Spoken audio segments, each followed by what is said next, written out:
you're going for OG, but if you're looking at drafts, it's like NiP. I wonder how many bracers Thompson's going to get in this matchup. Because I have to imagine, like, he gets 1 or 2 bracers, he just dominates this. Misha staying alive with a healing sound thanks to some nice micro with that Centaur stun.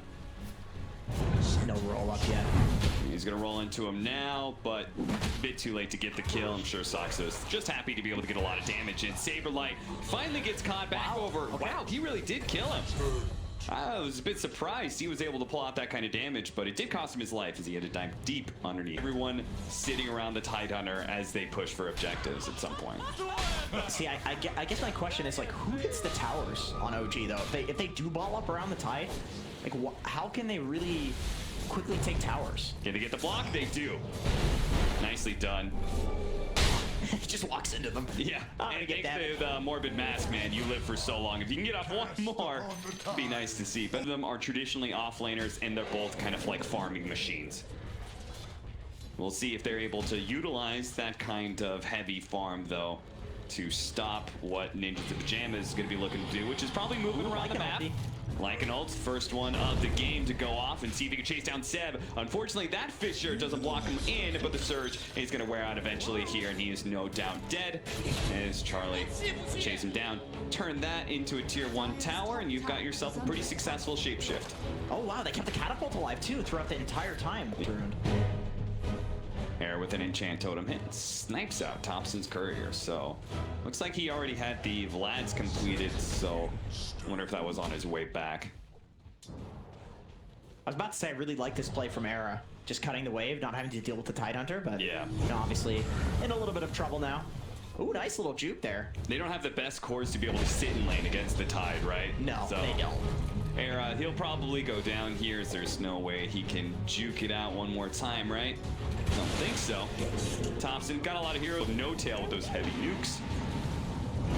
That is something. Enchantress, I always hate playing the matchup against Oracle because you put so much magic damage out there and you're such a frail creature to just raw nukes. It's true. You need a couple of bracers. At the very least, a range drop to deal with it. Looks like Saberlight used his Supernova just recently. Saberlight goes back into Thompson here, takes a big swing for the anchor smash and dies to the Gush follow-up. They do manage to get the kill on the supports here, but it's costing them quite a bit. They really need the secondary kill on Soxa, but Supreme can't block it in. He's going to have to pursue underneath the tier 1, gets the kill. And this is the downside of Tidehunter, as these mobile heroes just kind of chase around him. He can't really help out too much, and now he's going to be surrounded by everybody. Does manage to get off an anchor smash, and that'll help keep him alive, especially with relocate of mid one coming in. Trying to slow down Era. A Gush slows him down even further. He still has a Fissure, though. He's going to bait him in a bit to the tier 1 tower. Double chains from Supreme will keep them at bay. Look at the timer, man. I love that the mid brawl has started. Like, this peak of strength, and you want the enemy to try and fight you. If they can kill this catapult, though, I think they're perfectly fine here without the DD. Nice block in there on no tail, and it looks like OG almost got it off. A little bit too far for themselves. That's in part because they were fighting a bottom lane where Saberlight did die to mid one. They're probably thinking to themselves, well, we've got relocate to pull people into the mid lane, but they were busy. Busy getting a more important kill on Core Phoenix. Although, you know, I would argue that the mid lane, at least stopping that pressure, like killing that catapult is really important, because this is a big spike for Tidehunter.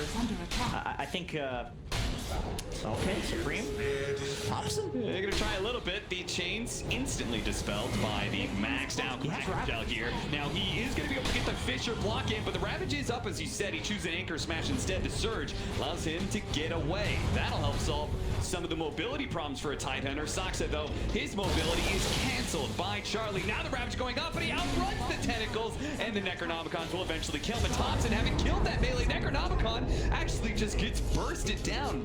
The Echo Slam is there to finish the deal, and Ninjas of Pajamas get some wards down.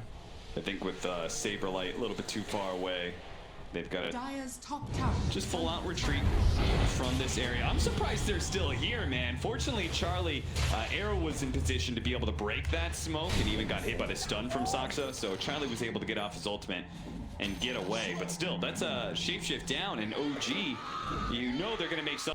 as since they didn't, and it was given to an Ember Spirit, this is going to be significantly more difficult. And that's why OG, they're not going to let Ninjas the Pajamas just walk into the pit. They're going to try and take the fight straight to NiP. They're going to be able to catch Misha to start this fight, but it's just supports for now. Saberlight, he'd be a big kill, but he doesn't even get to pop the Supernova in time. Supreme jumps away to his remnants, but OG just keeps on trucking. The extra movement speed on Thompson, whether it's from the tether or the surge, is allowing him to always kind of keep a threat. Technology here. Yeah, pretty much you're theory crafting, like, what can you do with the carry Tidehunter? It's like the biggest downside is mobility, right? Being able to stick on top of heroes. He just charges right in, and Are you serious? Misha's just gone, just like that. A Fisher wall that kind of goes wrong for Ninja the Pajamas. They do manage to get off the Supernova, as well as the Echo Slam. It looks like the Supernova's gonna die, as will Era. Supreme is just left to try and pump out the rest of the damage by himself, because he doesn't have a Lycan here with Shapeshift. He gets pulled back from the vacuum into No-Tail's Fortune's End. Trapped down, and OG for the third block had actually landed. Maybe they could have forced something out. No-Tail still doesn't have his ultimate, but maybe could have gotten something. Solar Crest now complete for the Tidehunter, so he's got all the minus armor items he needs.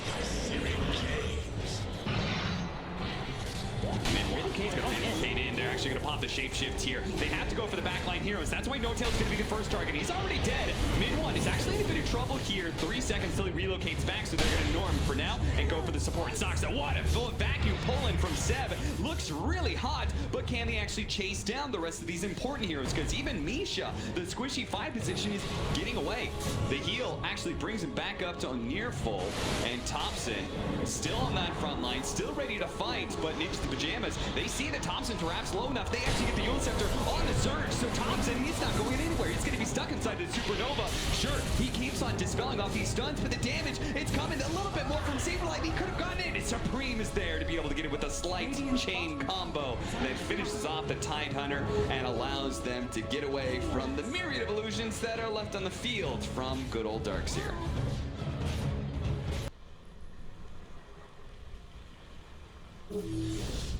So No-Tail, he can play forward like he was doing before because the Ravage is there to assist Era.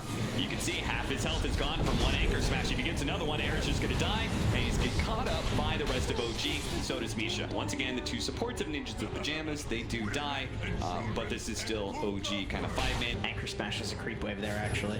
Yeah. Or the wolves. I love that they can die basically doing this one time before, and they continue being so aggressive. Like, I think they have to keep the aggression up here. Oh yeah, no doubt.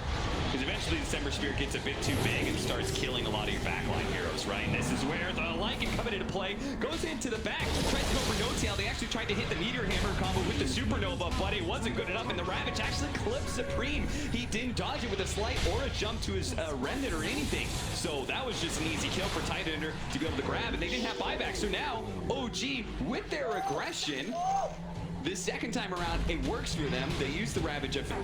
So, you win the fight, take Rax. Almost. Now, can they actually finish off this melee Rax? It looks like OG feels like it's not worth a try while Ravage is on cooldown. Yeah, now it's but if somebody treads a little bit too far forward, like perhaps Supreme and the rest of his team does, Thompson just rolls up once again, makes Enchantress the target again and again. Supreme using his slight track it out. What an Echo Slam from Era as he jumps in, but everybody heals up. The mech comes out, the heals from the Oracle, and it looks like everybody is perfectly fine except for maybe No-Tail, who's still kind of being run down by the Necronomicon units. He does eventually die, but it doesn't really matter. You won the fight, and you're still ready to go for these melee barracks. And obviously against Lycan and Ember, this chip damage, that's very important. With a Tidehunter, he becomes basically unkillable. Yeah, you take a large percentage of the damage away, and then you take just straight up raw damage out. Thompson, though, he's really got to be careful of that Sunray. That's the only thing that really threatens him right now. Is if he stays into the entirety of that percentage-based damage does do some good work. What a roll-in from Soxa, reading where the Remnant's going, and that's a vacuum follow-up as well with the Ravage. And is that just going to be the wipeout of this game? They do manage to take out the Supernova, and there's still some buybacks left in the tank for Ninjas the Pajamas. They're going to have to blow all of them, though, and they don't have their Echo Slam. They don't have their Supernova. I'm not sure what they have to be able to stop OG from retreating, and I'm not even sure if they can really stop them from just taking their base like this. Roll forward, Saberlight tries to dive away, then he dies inside of the fountain too, couldn't get out fast enough. The silence on Supreme. Look at the move speed on these two heroes. Yeah, dude, they're just rolling. Finally, Charlie, he's gonna pop his ultimate. There goes the Echo Slam out from Era. Once again, they're trying to target to mid one, but the heals come out from No Tail. Every single time they try and target somebody else other than No Tail, they are met with a resounding wall of heals and magic immunity that pushes them back. They finally had to go for No Tail now, but then eventually they just run out of damage. The four-man of OG remains strong, even just outside of your fountain. Pull him back in, pull out of the fountain, get back here. We want to have a fight a little bit longer before we finish up this bottom lane.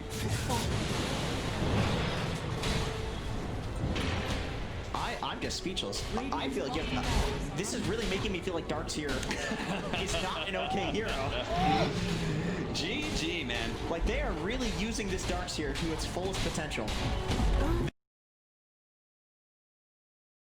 Concern I have is like Invoker and Sven, if they both like take a standoff right now as they're dropping each other's items, and well, the swinging is gonna start. Charlie hoping that he's gonna work Seb back into what is a setup from Misha and Era as they pop out. It was a bait all along, and the Sunstrike, it's not needed. Misha will take the kill instead. They won't get the bounty runes for it though. Max Flack with an Arcane Rune. He's a happy boy. Yeah. Even though the Invoker is top net worth, everybody else is looking real good on the opposing side. Top lane, nice rotation coming in from Era, and a good opportunity to kill both of the heroes in the off lane here. But Seb, with a nice stop, this Sunstrike, it is going to land the Fire Spirits though. He had a stick charge. It's not enough though. Stormhammer comes in, and Charlie manages to get the double kill. They leave Saberlight alone, and he's chased out a lane, so they'll have to try and... Two heroes. Very nice. You see Ninjas of Pajamas, their game plan is definitely, they've gotten two cores in the side lanes that can at some point in time feel okay being left alone, though Charlie, he's not feeling so okay right now. He knows he's dead because mid one's relocating in. He was just hoping he could kill a step in. Supreme clips him just perfectly enough that the IO didn't tank up the Sunstrike damage with him. Meanwhile, they do manage to kill No Tail while he was left alone. Mid one. 2-6 Ninjas of Pajamas having, I guess what could be a better laning phase unless this setup. What a nice double stun combination. Charlie's still taking up to survive though. And so it wasn't the big kill on the carry that they were really hoping for. Oh, missing a swashbuckle. He had his ultimate ready to go too, but I guess he really thought he was maybe going to be diving a bit. Saxa, well, he's immediately gone on by Charlie, but multiple TVs coming in from OG. Fortunately, this ult bind doesn't really latch to anybody else, and Charlie's just going to go straight up for a TP out. It's going to be a close call, but the magic damage is too much for him to handle. Meanwhile, Seb, he gets taken out on the other side of things. Saberlight, though, is going to roll out of his Rolling Thunder soon. They got more heroes closing in. The Invoker is rotated from that mid lane to try and sandwich onto Thompson here, who's still looking to be able to chase down Misha. Throws out and hiding away in the trees, trying to get away from this rocket barrage as best he can. Now Saberlight trying to help out here. Yes, their support is dead, but if Supreme can actually get this kill onto Thompson, it'd be well worth it. With the help of the Phoenix egg, it's looking like they should be able to get it. Thompson, he actually did a nice play there in turning around and trying to kill Saberlight, knowing he was dead anyway. Unfortunately, his damage just came a bit shy. No Tail, removing one of those fire spirits, will stay alive. He'll, for Ninjas of Pajamas at times, to stick onto them. Supreme gonna be caught here by Seb. Blink in, stun with the Inkswell. It is such a potent combo with these blink stunners. As you can see, they didn't even need the extra stun. If he had like 1,000 more HP, he probably still would have died. Yeah, I think that's also just the utter most important hero to kill. Oh, he was trying to go for the Rolling Thunder, but that was right as Seb chose to jump in, make his... If you feel like you already have enough sustain, what do you really need on center? You don't buy a BKB, you know? You don't buy a Force Staff. Like, really, all you need is the Blink. That silence on a Saberlight, it may spell his doom here as Seb comes in. That potent amount of damage, man, it is destroying the Rolling Thunder. He's just been a bit too slow. OG They've been playing nice and fast as they move around the map, go from one kill to another as they're going to be able to catch Misha here. Supreme is somewhere in the location. No, he's not. He TP'd out to the other side of the map. He's like, nope, nope, nope. We are playing verse if you were to laugh at him like that. But I think there's a bit of a sick perversion there, for sure. To quote CCNC. Well, he wouldn't be talking about this Pango anyway. No. Let's not get into NA Dota lore here.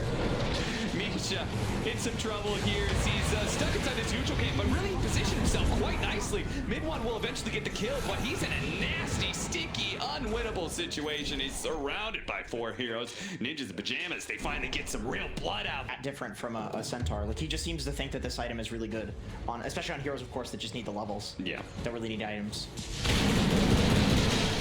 Okay, so they saw a bunch of heroes rotate up the top. They think maybe they could fight here, and then they kind of see Thompson in his full form, realize, wait a minute, that man's got a BKB, retreats, but it's too late. Thompson, he's already closed that gap, and now Sev is here as well with the rest of the team. The Soulbine's gonna go out, catching even more heroes, and now Ninjas the Pajamas, they're gonna have to fight around the Supernova, but the Supernova, it'll be dealt with so quickly with that hand on Midas Centaur. Tornado comes through, clipping a couple of heroes, man, and that Death Ward with the Maledict that was already up on Thompson, doing quite a large amount of work there, but all it does is force them back. It doesn't actually get any important kills. They kill Saksa, but that's gonna be it. Meanwhile, they've lost 4 and maybe a 5th as Supreme still has the dust on him. Does he have anything he can invoke here to be able to get out? Stuck in a hole, but no way to survive. That's a team wipe there. 1 for 5. I can outrun Rolling Thunder. Like I have enough mobility to dodge it, right? Yep. And then now he's got a BKB, so he's like, well, once they put any real disables on me, I can deal with that as well. The BKB still on cooldown for now. He's gonna get the Tornado EMP follow-up. The rest of his team, it's a little bit too far away. They're gonna bounce back in, but they snatch the Soulbind onto the Invoker with the Panko, so they completely neutralize him, get the homing missile stun afterwards, and this is going to be a comeback here for the Invoker, but what can he do with his second life? He's gonna pop his BKB, but that poor Sven, man, he just gets eaten alive by Thompson. A really nice ice wall, but Thompson zooms out of it pretty quickly, and now he's got his BKB up set. He tried to put a halt to Supreme's retreat there. Look at him go, man. He's catching up to Era. Era thought, oh, please, the Icarus dive. Surely it's going to give me enough distance, but it won't. Thompson's a shark, and he'll hunt down these kills wherever he smells the blood to do so. If it comes all the way to the end of your fountain, he'll take it, and maybe even in the fountain. Of course he will. Thompson, calm down. What are you doing, you mad lad? Get out of there with the BKB. There were 3 heroes. I mean, I actually can't believe he actually took fountain shots. And survived, right? This is a buffed fountain. This is a 7.27C fountain. Yeah, it's an Ursa fountain, you know? It's got the Fury swipes. Misha kind of pops his head out. So, okay, the relocate's coming, and Saberlight says it's time to go. He does have the Soulbind on him. He'll steer it away from the Invoker to make sure he's not halted in place. Can the rest of the team actually get out there? Still TPing. Oh no, Supreme! That TP, I think that was a long one. He's gonna pop his BKB. Deafening Blast will actually help him survive here. So, OG, well, they're just controlling the map. We got a 14,000 net worth lead, and it's growing all the time because the Ninjas the Pajamas, they very rarely hold a whole lot of real estate. No Tail dropping some sprays on the ground while dodging tornadoes. Misha, he's going to be able to get the paralyzing cask. It's not going to land for very long, and missed initiation there from Seb. He's trying to blindly catch Charlie. Charlie pops his god strength. They're chasing after the Pango right now. Deafening Blind's going to push him away, but they still manage to finish off that team fighter. Look at the damage coming out from Thompson, man. Charlie, it just looks like he's being ignored as now the Supernova is going to be dealt with by the Gyrocopter. Charlie, it finally falls as he couldn't even kill mid-1. Supreme looking to finish him off with the Tornado, the Ice Wall, but no, the heals come in from No Tail. That is an ultra kill for the Chad Sun, and they didn't kill anything. Look, they're all ending on mid-1. This is just sad at this point in time. This is cyberbullying. Give him the rampage. Oh, those are some good teammates. Those are some great teammates. I'll shout out for Ninjas the Pajamas for giving him the rampage as well. Whew. That was I mean, that was a fun series, no doubt, but that was a bit of a stunner.